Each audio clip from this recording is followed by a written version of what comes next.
Hello दोस्तों, स्वागत है आपका हमारे यूट्यूब चैनल एग्जाम क्रेज पर। आज हम top 50 most important science question देखेंगे जो किसी न किसी एग्जाम में आए हुए हैं। चलिए शुरू करते हैं। पहला क्वेश्चन है, शरीर की सबसे बड़ी ग्रंथि कौन सी है? शरीर की सबसे बड़ी ग्रंथि कौन सी है? इसका आंसर है यकृत। शरीर की सबसे बड़ी ग्रंथि है लीवर। इसको इंग्लिश में कहते हैं लीवर। चलिए अगले क्वेश्चन पे आते हैं। शरीर का तापक्रम कहाँ नियंत्रित होता है? शरीर का तापक्रम कहाँ नियंत्रित होता है? इसका आंसर है हाइपोथैलेमस। मतलब शरीर का टेम्परेचर कहाँ नियंत्रित होता है? इसका आंसर है हाइपोथैलेमस। हाइपोथैलेमस में कई चीज होती हैं, जैसे भूख, प्यास, टेम्परेचर, जितनी भी चीजें हुई है सब हाइपोथैलेमस के द्वारा नियंत्रित की जाती है। अगला क्वेश्चन है, एक स्वस्थ मनुष्य का रक्तचाप कितना होता है? एक स्वस्थ मनुष्य का रक्तचाप कितना होता है? इसका आंसर है 120/80। चलिए अगले क्वेश्चन पे चलते हैं। अगला क्वेश्चन है, वायुमंडल में सामान्यतः कार्बन डाइऑक्साइड कितना पाया जाता है? तो वायुमंडल में सामान्यतः कार्बन डाइऑक्साइड पाया जाता है 0.3%। सबसे ज्यादा वायुमंडल में क्या पाया जाता है? नाइट्रोजन। इसका आंसर है 78% नाइट्रोजन पाया जाता है और 21% ऑक्सीजन पाया जाता है। बाकी अन्य गैसें 4% पाई जाती हैं। तो इसका आंसर है 0.3%। नेक्स्ट क्वेश्चन पे चलते हैं। दूध के दही के रूप में जमने का कारण क्या है? दूध के दही के रूप में जमने का कारण क्या है?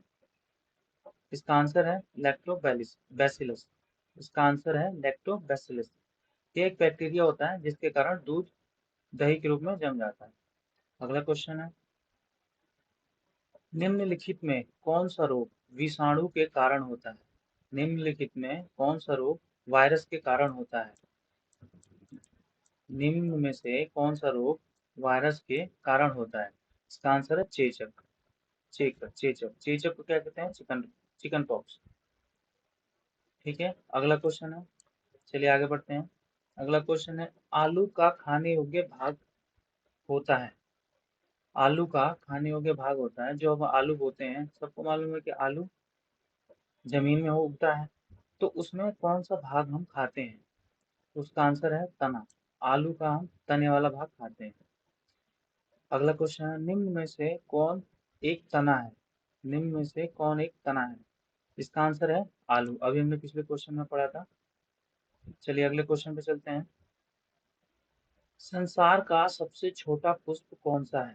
संसार का सबसे छोटा पुष्प कौन सा है? मतलब संसार में जो सबसे छोटा फूल है वो कौन सा है, जिसका नाम है वुल्फिया। ठीक है, कमल हमारा राष्ट्रीय पुष्प है। चलिए नेक्स्ट नेक्स्ट क्वेश्चन पे आते हैं। अगला क्वेश्चन है, संसार का सबसे बड़ा पुष्प कौन सा है? अभी हमने पिछले क्वेश्चन में देखा संसार का सबसे छोटा पुष्प कौन सा है। उसका आंसर है वुल्फिया। और यहाँ पे इस क्वेश्चन में हम देख रहे हैं संसार का सबसे बड़ा पुष्प कौन सा है। इसका आंसर है डेफलेशिया। अगले क्वेश्चन में हम चलते हैं। बीज किससे विकसित होता है? बीज किससे विकसित होता है? इसका आंसर है बीज बीजांडों से विकसित होता है। इसका आंसर है बीज बीजांडों से विकसित होता है। अगले क्वेश्चन पे चलते हैं। कपास किस कुल से संबंधित इकाई है? कपास किस कुल से संबंधित इकाई है? इसका आंसर है मालवेसी। मालवेसी। अगले क्वेश्चन पे चलते हैं। बैगन किस कुल का पौधा है? बैगन किस कुल का पौधा है? इसका आंसर है सोलेनेसी। सोलेनेसी। अगले क्वेश्चन पे आते हैं। आम का वानस्पतिक नाम क्या है?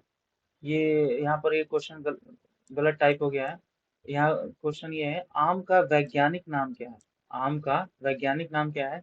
इसका आंसर है मैंजीफेरा इंडिका। Mangifera indica. अगले क्वेश्चन पे चलते हैं। चाय के पौधे का वानस्पतिक नाम क्या है? चाय के पौधे का वानस्पतिक नाम क्या है? थिया साइनेसिस। थिया साइनेसिस। जो भी हम क्वेश्चन कर रहे हैं किसी ना किसी एग्जाम में आए हुए हैं, इसलिए कृपया ध्यान से पढ़ें और चैनल को लाइक और सब्सक्राइब करें, जिससे हमें बहुत हेल्प होगी। चलिए आगे अगले क्वेश्चन पे चलते हैं। अगला क्वेश्चन है, लौंग होता है, लौंग होता है मतलब लौंग जो हम मसाले के रूप में उपयोग करते हैं, वो मतलब पौधे में कौन सा भाग होता है? वो शुष्क पुष्प कलिका होता है, शुष्क पुष्प कलिका होता है। अगले क्वेश्चन पे चलते हैं। विटामिन सी का सबसे अच्छा स्रोत क्या है? विटामिन सी का सबसे अच्छा स्रोत क्या है? विटामिन सी का सबसे अच्छा स्रोत क्या है? आंवला। विटामिन सी का सबसे अच्छा स्रोत क्या है? आंवला। विटामिन सी को हम और क्या कहते हैं? विटामिन सी को हम एस्कॉर्बिक एसिड भी कहते हैं, वैज्ञानिक नाम एस्कॉर्बिक एसिड है। ठीक है, विटामिन सी को आंवला। अगले क्वेश्चन पे आते हैं। भारत का प्रमुख धान्य फसल है, भारत का प्रमुख धान्य फसल है चावल। ये तो बहुत इजी क्वेश्चन है। अगले क्वेश्चन पे आते हैं। प्रकाश संश्लेषण की क्रिया में, प्रकाश संश्लेषण की क्रिया में निम्नलिखित में से क्या बाहर निकलता है? प्रकाश संश्लेषण की क्रिया में निम्नलिखित में से क्या बाहर निकलता है? इसका आंसर है ऑक्सीजन। पौधे जो प्रकाश संश्लेषण करते हैं, पौधों में प्रकाश संश्लेषण जब होता है तो पौधे CO2 लेते हैं, मतलब कार्बन डाइऑक्साइड लेते हैं। पौधे CO2 लेते हैं और ऑक्सीजन को छोड़ते हैं। और यहाँ पर आदमी क्या करते हैं? ऑक्सीजन लेते हैं और CO2 छोड़ते हैं। बिल्कुल ही उल्टा है। अगले क्वेश्चन पे आते हैं। फल पकाने का हार्मोन कौन सा होता है? फल पकाने का हार्मोन कौन सा होता है? एथिलीन। फल पकाने का हार्मोन कौन सा होता है? एथिलीन। अगले क्वेश्चन पे आते हैं। रतौंधी का मुख्य कारण किस कमी के कारण होता है? रतौंधी मुख्य कारण किस कमी के कारण होता है? इसका आंसर है विटामिन ए। चलिए अगले क्वेश्चन पे आते हैं। अगला क्वेश्चन है, विटामिन सी का रासायनिक नाम क्या है? अभी हमने पीछे बताया था, विटामिन विटामिन सी का रासायनिक नाम है एस्कॉर्बिक एसिड। नेक्स्ट क्वेश्चन पे आते हैं। मनुष्य को लोहा कहाँ से प्राप्त होता है? मनुष्य में आयरन कहाँ से मिलता है? जब हम खाते हैं तो आयरन कहाँ से मिलता है? इसका आंसर है पालक। पालक से सबसे ज्यादा आयरन मिलता है। जैसे दूध से कैल्शियम मिलता है, मछली से विटामिन मिलता है, इसी तरह पालक से हमें सबसे ज्यादा आयरन प्राप्त होता है। अगले क्वेश्चन पे चलते हैं। मानव शरीर में रक्त का थक्का किस विटामिन से बनता है? मानव शरीर में रक्त का थक्का किस विटामिन से बनता है? इसका आंसर है विटामिन के। इसका आंसर है विटामिन के। नेक्स्ट क्वेश्चन पे आते हैं। मानव शरीर में संक्रमण को रोकने में मदद करता है, मानव शरीर में संक्रमण को रोकने में मदद करता है। इसका आंसर है विटामिन ए। इसका आंसर है विटामिन ए। नेक्स्ट क्वेश्चन पे आते हैं। मीना माता रोग किसके कारण होता है? मीना माता रोग किसके कारण होता है? इसका आंसर है पारा, मरकरी। मीना माता रोग किसके कारण होता है? इसका आंसर है पारा, मरकरी। अगले क्वेश्चन पे चलते हैं। पाचन तंत्र का हिस्सा नहीं होता। क्वेश्चन है, पाचन तंत्र का हिस्सा नहीं होता। इनमें से हमें छांटना है कि क्या है जो पाचन तंत्र का हिस्सा नहीं होता। हमें पता है लीवर, लीवर से पाचन होता है, आंत से भी होता है, छोटी आंत बड़ी आंत। कॉर्निया इसका आंसर है। चलिए नेक्स्ट नेक्स्ट क्वेश्चन पे आते हैं। पित्त निम्न में से किसके द्वारा पैदा किया जाता है? पित्त निम्न में से किसके द्वारा पैदा किया जाता है? इसका आंसर है यकृत, लीवर। लीवर के द्वारा हमें बाइल जूस मिलता है, लीवर के द्वारा हमें बाइल जूस मिलता है। अगले क्वेश्चन पे आते हैं। पेस मेकर का संबंध किससे है? पेस मेकर का संबंध किससे है? इसका सही आंसर है हार्ट, हृदय। हृदय से है पेस मेकर का संबंध। अगले क्वेश्चन पे आते हैं। सोते समय रक्तदाब में क्या परिवर्तन होता है? क्वेश्चन है, सोते समय रक्तदाब में क्या परिवर्तन है? इसका आंसर है घटता है। क्योंकि जब हम सोते हैं तो ज्यादा हम कोई एक्टिविटी कर नहीं पाते हैं, जिससे वो और हमारा शरीर ढीला पड़ जाता है, जिससे हमारा रक्तदाब कम हो जाता है।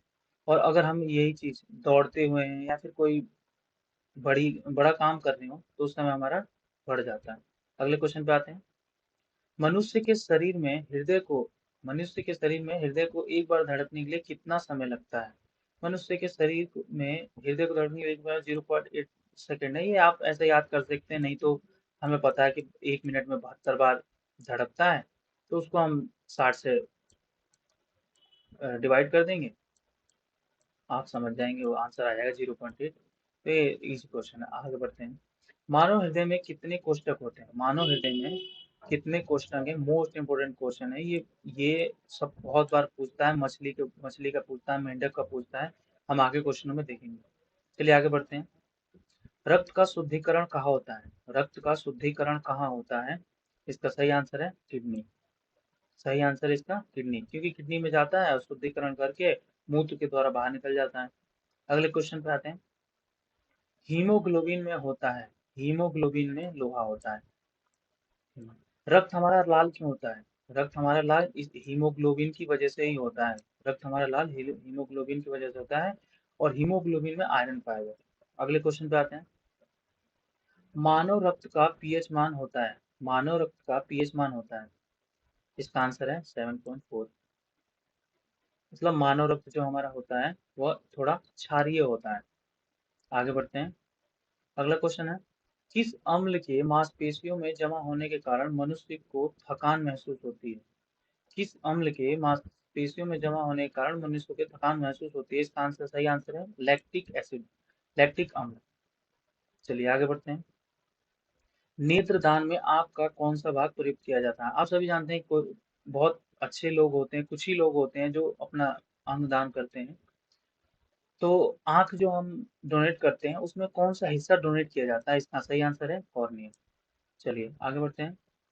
त्वचा का रंग किसके कारण होता है? त्वचा का रंग किसके कारण होता है? मिलेनिन के कारण। त्वचा का रंग किसके कारण होता है? हमारे शरीर का किसी का रंग भूरा होता है, थोड़ा सांवला होता है या गोरा होता है, ये किसके कारण होता है? मिलेनिन के कारण। अगले क्वेश्चन पे आते हैं। मनुष्य के आंसू में कौन सा एंजाइम होता है जिसमें जीवाणु मर जाते हैं? मनुष्य के आंसू में कौन सा एंजाइम होता है जिसमें जीवाणु मर जाते हैं? इसका सही आंसर है लाइजोजाइम, लाइजोजाइम। चलिए आगे बढ़ते हैं। रक्त समूह का आविष्कारक कौन है? रक्त समूह का आविष्कारक कौन है? सही आंसर इसका लैंड स्टीनर। अगला क्वेश्चन है। मानव में गुणसूत्रों की संख्या, कुल संख्या कितनी होती है? हमें पता है मानव में 23, मानव में गुणसूत्रों की संख्या 23 जोड़े होते हैं। मानव में गुणसूत्र जो होते हैं 23 जोड़े होते हैं। इसी को हम वैसे देखें तो ये 46 होते हैं। इसका सही आंसर है 46। अगले क्वेश्चन पे चलते हैं। मेंढक के हृदय में कितने कक्ष होते हैं? अभी हमने पीछे देखा कि मनुष्य के हृदय में कितने कक्ष होते हैं, वहां 4 होते हैं, लेकिन मेंढक में कितने होते हैं? 3। मेंढक के हृदय में कितने कक्ष होते हैं? 3। अगले क्वेश्चन पे आते हैं। मानव शरीर में लाल रक्त कण का निर्माण कहाँ होता है? आरबीसी। क्वेश्चन पूछ रहा है मानव शरीर में आरबीसी का निर्माण कहाँ होता है? अस्थि मज्जा। अस्थि मज्जा को हम इंग्लिश में बोलते हैं बोन मैरो। बोन मैरो में आरबीसी का निर्माण होता है। अगले क्वेश्चन पे आते हैं। रेशम पालन क्या कहलाता है? रेशम पालन क्या कहलाता है? इसका सही आंसर है एपीकल्चर, सेरीकल्चर, सॉरी सेरीकल्चर। इसका आंसर है सेरीकल्चर। एपीकल्चर में क्या होता है? यहाँ इसमें मधुमक्खियों का पालन किया जाता है, और सेरीकल्चर में रेशम का पालन किया जाता है। सेरीकल्चर में रेशम बनाने के लिए कीड़ों का पालन किया जाता है, जिससे रेशम बनाया जाता है। अगले क्वेश्चन पे आते हैं। उंगलियों के निशानों की बहुरंगीय सतह पर उभारने हेतु निम्न में से कहाँ प्रयुक्त होता है? ये क्वेश्चन ऐसा है, आपने मूवियों में, सीरियल वगैरह में देखा होगा कि जहाँ फिंगरप्रिंट जो हम लेते हैं, फिंगरप्रिंट उसको निकालने के लिए, या बोतल या कप ग्लास किसी भी चीज पे फिंगरप्रिंट आ जाता है अगर, तो वहां से फिंगरप्रिंट लेने के लिए एक पाउडर का उपयोग किया जाता है। ये वही पाउडर है, हमने मूवी में देखा, सीआईडी जो आता था उसमें देखा है। तो ये फ्लोरोसेंट पाउडर का उपयोग किया जाता है, फ्लोरोसेंट पाउडर का उपयोग किया जाता है। नेक्स्ट क्वेश्चन पे आते हैं। मानव में संतान के लिंग का निर्माण कैसे होता है? निर्धारण कैसे होता है? मानव में संतान के लिंग का निर्धारण कैसे होता है? इसका सही आंसर है पिता के लिंग के गुणसूत्रों के अनुसार। हम जानते हैं मेल में गुणसूत्र जो होते हैं एक्स एक्स होते हैं, एक्स और वाई होते हैं, और फीमेल में होते हैं एक्स एक्स। अगले अगले क्वेश्चन पे चलते हैं।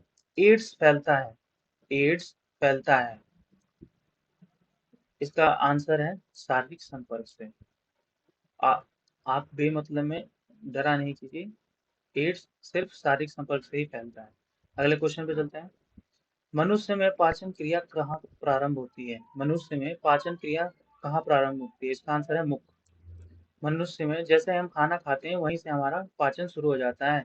मनुष्य से एक एंजाइम निकलता है जिसका नाम है टाइलिन, उसी से हमारा पाचन शुरू हो जाता है। अगले क्वेश्चन पे चलते हैं।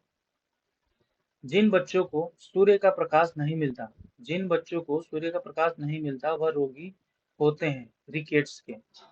मतलब जिन बच्चों को सूर्य का प्रकाश नहीं होता, विटामिन डी की कमी हो जाती है। ये क्वेश्चन ये भी हो सकता है, विटामिन डी की कमी से होने वाला रोग क्या है? रिकेट्स। तो आप ध्यान रख सकते हैं, इसका आंसर है रिकेट्स। अगला क्वेश्चन है, एड्स का कारण है, एड्स का कारण है, एड्स किससे फैलता है? एड्स वायरस से फैलता है, एड्स वायरस से फैलता है। लास्ट क्वेश्चन है हमारे टॉप 50 क्वेश्चनों में, लास्ट क्वेश्चन है, इबोला क्या है? इबोला क्या है? आपको याद होगा अभी बहुत समय पहले साउथ अफ्रीका में एक वायरस आया था जिसका नाम था इबोला। काफी डेंजरस वायरस था, जिससे काफी मृत्यु हुई थी। तो इसका आंसर है इबोला एक वायरस है। Thank you for watching this video. Please like and subscribe. आपको वीडियो अच्छी लगी हो तो प्लीज लाइक करें, सब्सक्राइब करें और शेयर करें। Thank you.